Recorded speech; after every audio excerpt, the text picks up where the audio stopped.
welcome to this edition of Inside Government Interview. I'm Charity Dunker, and thank you for joining us. On this edition of Inside Government, we will be highlighting Foster Care Month. I'm being joined this time around by two guests. So I'd like to say welcome to Miss Meredith Concepcion, and she is the Project Foster Care Coordinator, as well as Miss Kimberly Dort Brown from Head of Court of Guardianship. These two ladies are going to elaborate and share with us all the highlights about those who are interested in becoming foster care parents and what are the protocols that you'll have to follow in order to doing so. Ladies, welcome. Thank you for Thank you for having having us. us. Yes, it's a pleasure, and I'm really glad that you made the time and effort to be here. Shall we begin? By first saying that the Foundation Judicial Institute St. Martin hosted and launched its Foster Care Month theme, Be the Village, and also Foster a Child. With that being said, please share with our listeners who may not be familiar with the SIJIS about the foundation. Thank you. The Foundation Judicial Institute St. Martin is an independent foundation established on July 4, 2002, is part of the judicial and is subsidized by the government of St. Martin. The foundation carried out adult probation, family guardianship, and foster care activities on St. Martin.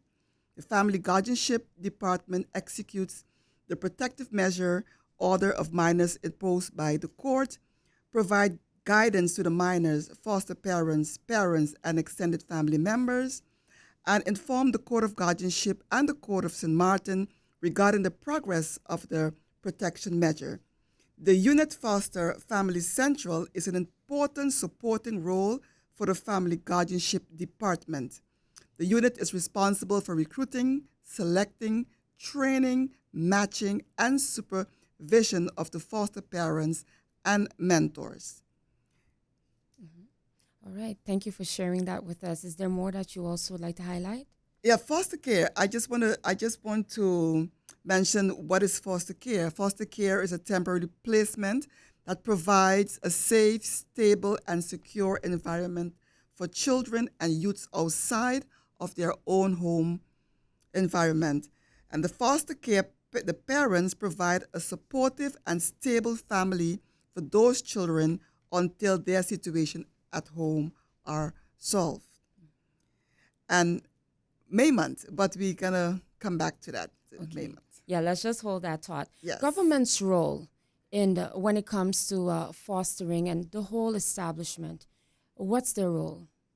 Government's role in making sure and seeing that everything is followed according to protocol, and also during the month of May, how they're also assisting in making sure that's being promoted. For example, you're here by us at 107.9 FM. Yes. So the Court of Guardianship is the central authority for child protection on the islands, and we are a governmental organization. We fall under the Ministry of Justice. And in that capacity, our department executes the duties of the Central Reporting Center for child abuse. So when a case is reported of child abuse, of suspicions, allegations of child abuse, then it is the job of one of the core tasks of the Court of Guardianship to carry out independent research and to propose measures or sanctions in order to safeguard the well-being of those minors. And that is how we work then closely along with the SGIS, because once we conduct that research and we see that there is an unsafe situation, then we have to petition the court in first instance on St. Martin to place that child under protective measure with an out-of-home placement. Once that is done and approved by the judge, then we will contact the SGIS and we will let them know that we need a foster parent, and then they will look into their data bank and try to match the foster parents. Okay. So the Court of Guardianship is in the begin process of the research and having contact with the judge to inform him of the situation and also requesting that authority to place that child out of home. And then we collaborate closely with the SGIS in order to execute that measure. Right. Now, we're jumping way ahead of the next following questions. However, I'm glad that you took it there. The process, what is that duration like? It all depends because we have situations that coming as a crisis. Yeah. And basically, in a crisis situation, we get a call, let's say, from the police department stating that they are at a home and the situation is very concerning for the minors. We go to that home situation and we do an initial assessment of the situation and determine if it's safe for the minors to remain in that setting or not. So that can happen within a day that a minor is removed from their home and placed within foster care. However, when there is not such a dire situation but concerns about the minor's safety, it can also be that parents come to us and say, it's very difficult for me right now to care and to bring up my child, so I need help. And that can take about 6 weeks because then we start our investigation. We have some more time then in that case to have interviews with different persons involved with the system, the network of that family. And then we still have to go through the same procedure of informing the judge of the situation and getting that formal approval that it is okay for us to remove the child from that home. Okay. And when it comes to screening process, that is a work initiative between both parties, correct? Well, SGIS does the screening of the foster parents that are in their database. However, when we decide that it is necessary for the safety of a child to remove them out of the home, we first and foremost look within the network of that child.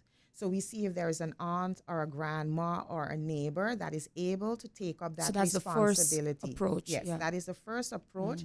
Before moving into foster care or even to one of the homes, we look within the network because it's always more safe for the child to be in a place, an environment that they are familiar with. If you have just tuned in, you're watching Inside Government Interview with yours truly, Charity Dunker. And also I'm being joined by my two guests, Ms. Meredith Contis-Young and also Ms. Kimberly Dort Brown from Court of Guardianship. Stay tuned. We'll be back right after this.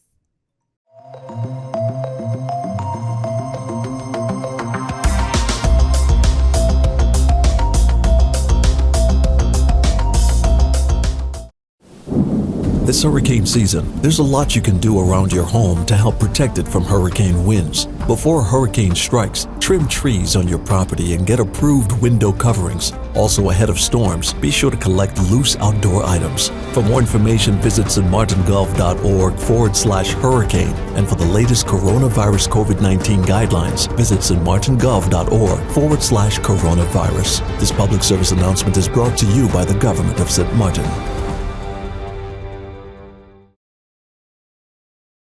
The Civil Registry Department brings you a message on requesting a family tree. A family tree shows the link in the relationship between people in several generations of a family. This can be requested at the Civil Registry Department and can be used at the notary for court proceedings. To request a family tree, you must submit the following to the Civil Registry Department: valid identification, a letter with a short description stating the purpose of your visit, relationship to the family, personal data on the person whom the tree is being requested, personal data of family members, mention up to which generation you are requesting the family tree, telephone number, home or mobile, email address, preferred communication channel, authorization letter if necessary with copy of identification of authorized person. Persons whose information were not updated or were not registered in the basic administration will not be included in the family tree. Payment of 80 guilders must be made to process your request. Depending on the length of research, an additional 80 guilders will be charged. Please contact the Civil Registry Department for more information at Swaliga Road No. 1, Phillipsburg, St. Martin, or call us at 1-721-542-0652 or email us at burkersakensxm@stmartingov.org. You can also visit our website at www.stmartingov.org Civil Registry, Back Office Services. This public service announcement was brought to you by the Civil Registry Department.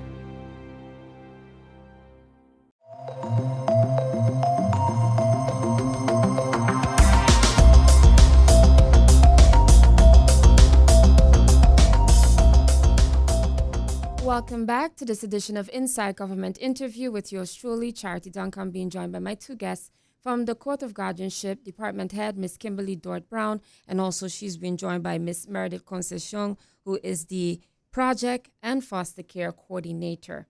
Now, ladies, once again, right before we took that break, we're busy in talks of the process, procedures, how it all ties in when persons who are interested in fostering a child, what all they'll have to do. So we'll continue on that very same tone. What is it like, the process, the matching, the linking between the foster care parent and also child? The requirement for a foster parent is a minimum 24 years old, must not have a criminal record. A psychological test must be done, must be in good mental and physical health, must have a stable financial situation, must have a stable home situation, must participate in programs of SGIS, and it must allow home visit and home inspection. Okay. Kimberly, the child, as you mentioned, you will go through the whole screening to see if there's not a grandparent or an aunt who can also take over once the parent has given in that they can no longer continue with proper care for the child. Yes, it's sometimes the parents, indeed, they say that, we cannot do it.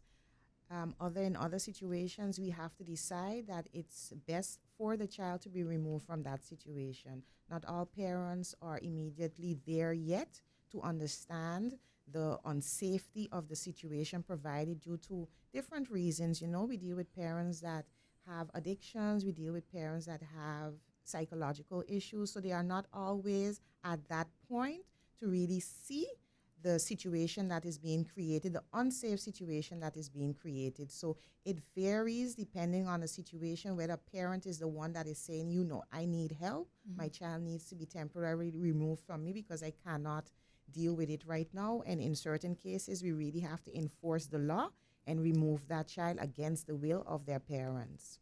Foster care homes, we know that they exist on the island. Yes. So how does this also tie in? Majority of the homes, I don't know if they're probably over capacitated with the children. And so do you still play a role in making sure that each child has a proper home to go to?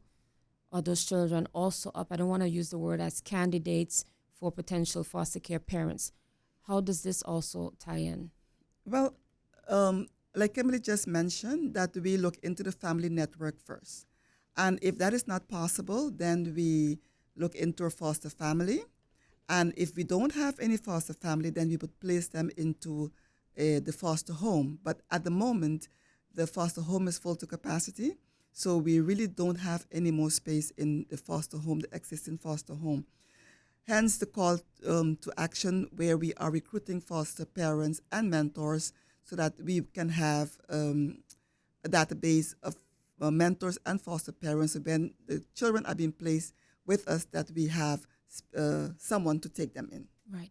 How many children right now that are busy, they're on a list that's waiting for a foster care parent? Well, currently there is no list of children that are waiting, because we always try to find a solution. And like I said, sometimes that solution is in their network. Maybe it might not be a family member, but it can be a family friend or a school teacher that we approach to have that child stay with them for a period of time. Mm-hmm. So right now there is not an existing waiting list. However, the need is there for foster parents, because we also realize that at times the child has to remain in the home situation because there is nowhere else to place that child. And research has shown that it is better to place a child in a more family-centered care versus an institution. And that is why, of course, we look first within the network, and if not possible, the foster care parents, and then as last resort, the institution. So foster, the recruitment is very important to have that database so that when there is a need, someone can step in. Foster care parents, is there a list of those who are waiting and hoping to become a foster care parent? Yes, there is a list. We are basically working on making sure that each foster parents are matched with a child. But before doing that, there is a procedure that have to take place before that, because during our campaign, we have a few that register to become foster parents and mentors, so we are working on that as well. And we're not only looking for foster parents or mentors, we are also looking for support foster parents. We are looking for sponsors. We are looking for a person that can take a child a day or in the weekend, so weekend foster parents, a day foster parents. So that's also important for us, because sometimes you might have the space, you might have the a stable income, but you cannot keep the child. So then we would ask you to support another way, whether it's financially, whether it's taking the child out in the weekend, probably taking the child to the movie, or paying the school fee, or the extra activities for the child. So we are asking to help any way that you can, and not only because you cannot keep the child in your home that you cannot. That is the reason why we want a village actually to help support where it's needed. A break is coming up, but before that, I have to ask this question. Meredith, is there also a fee included for those parents who would like to become a foster care parent? Can you speak on that? Well, there is a small fee. It's nothing much. Government pays a small fee. But that is the reason why we are asking for persons to sponsor financially, because the fee that is given to these foster parents is nothing actually. It's just to help. But we are looking for the support of the businesses and persons to sponsor to be able to help these foster parents, so that they can be able to take care of our children better than, what we are expected at the moment. All right. That's the voice of Miss Meredith Concession Project and Foster Care Coordinator over at SIJIS. And also she's been joined by Miss Kimberly Dort Brown, Head of Court of Guardianship. I'm yours truly, Charity Dunker, here for Inside Government Interview. Do stay tuned. We'll be taking a break. I'll be back right after this.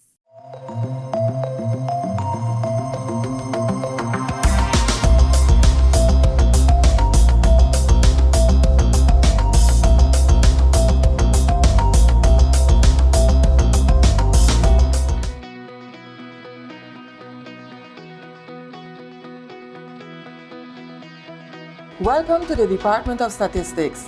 In 2010, the responsibility of statistics was transferred from Curaçao to St. Martin in preparation of its new country status.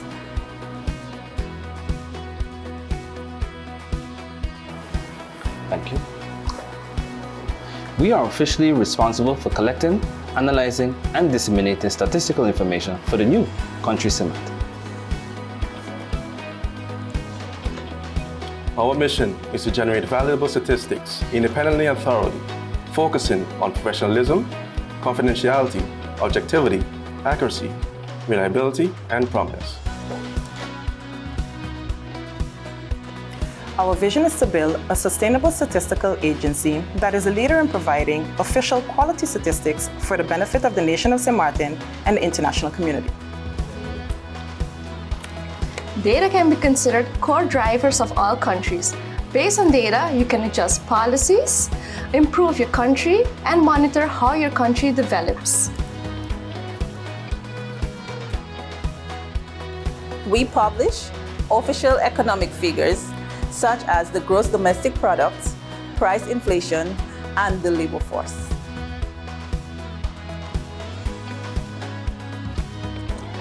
Our department gives government an idea of where we currently are, forecast where we want to be, and monitor if we are reaching our forecasted goals. This message has been brought to you by the Department of Statistics and the Department of Communication. Do you know there is such a thing as teen dating violence? Seriously, there is. When your boyfriend or girlfriend is controlling your every move, trolling you online, checking your social media page, recording you without your permission, or forcing you to do things you don't want to do, this is abuse. If you find yourself in this situation, please talk to someone you can trust. Your parents, school counselor, or the police. This message has been brought to you by Women's Desk.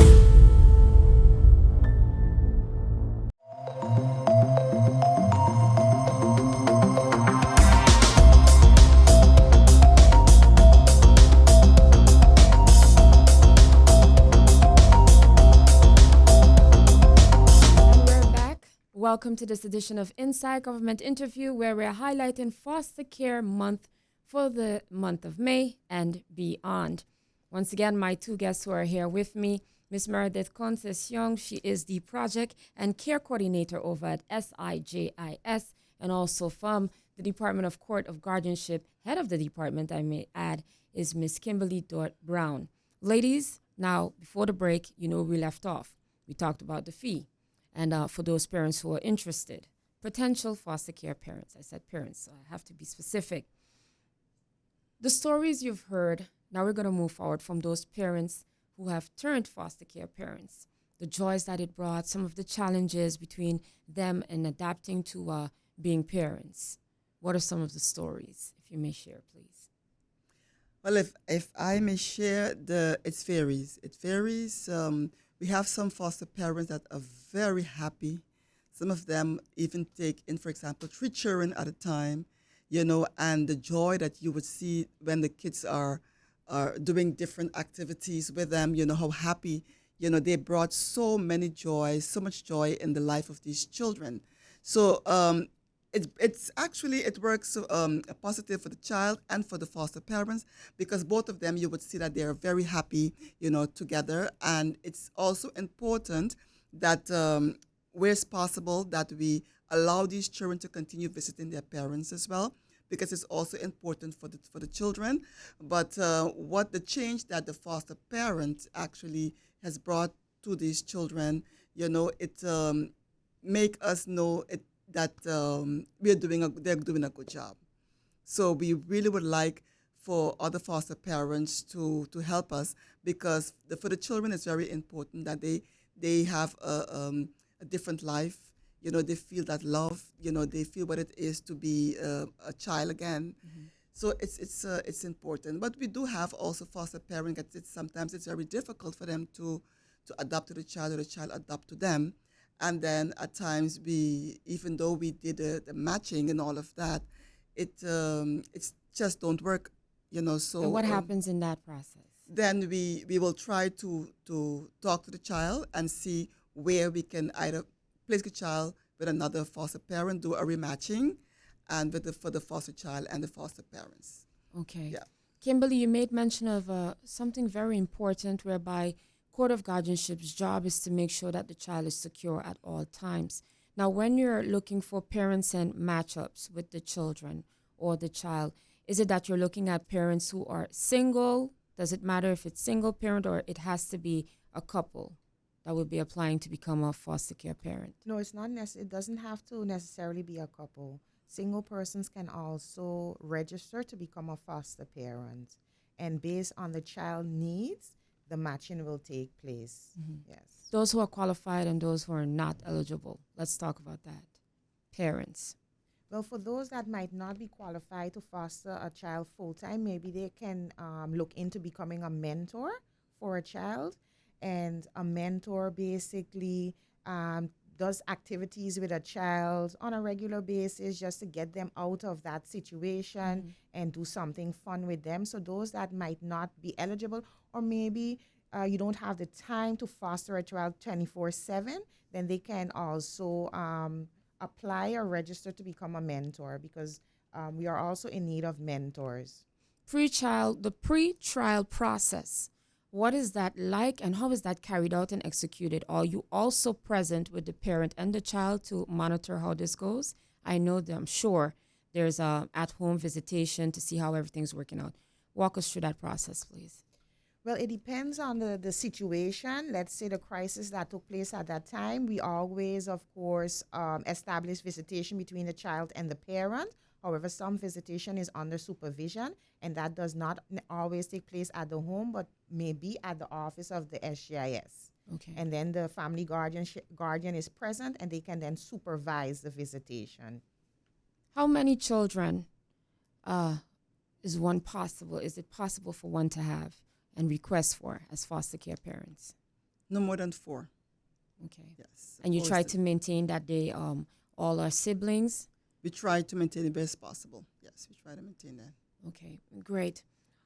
Contact info for both SIJIS, I hope I'm saying that correctly, and also Court of Guardianship. Share those contact infos. So the Court of Guardianship can be reached on 544110 or 544115.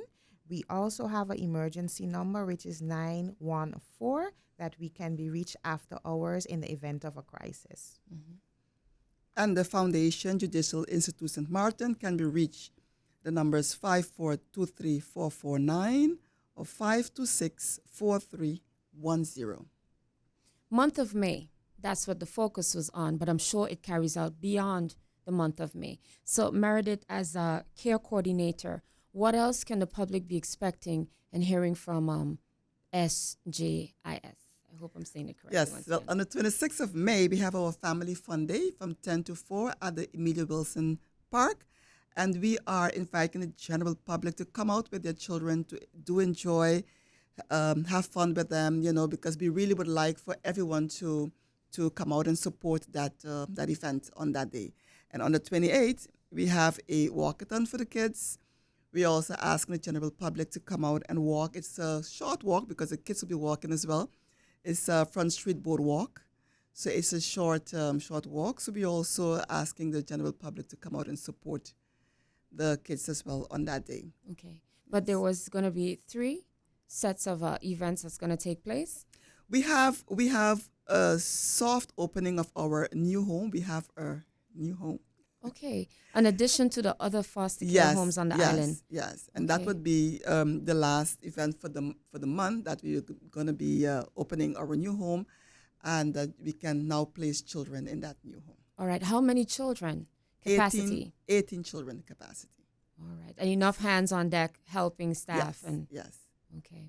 Well, ladies, this brings us to the end of Inside Government Interview. Once again, my 2 guests, I'd like to thank these 2 ladies for making time and being here present. I know the month of May you're busy, and also beyond that. Yes. So Miss Kimberly Dort Brown, thank you very much, from Court of Guardianship. She's the head. Thank you for being here. Thank you for having me. You're most welcome. Also, Miss Meredith Concession, the project and foster care coordinator over at SIJIS. Thank you very much. Thank you for having me. You're most welcome. To our radio listeners and television viewers, I'd like to thank you for being a part of this edition of Inside Government Interview. For rebroadcast, please tune in to St. Martin Gov Radio 107.9 FM and also the Government of St. Martin Facebook page, which is at stmartingov.org. On behalf of our team here at the Department of Communication, I'm Charity Dunker. Thank you very much for tuning in.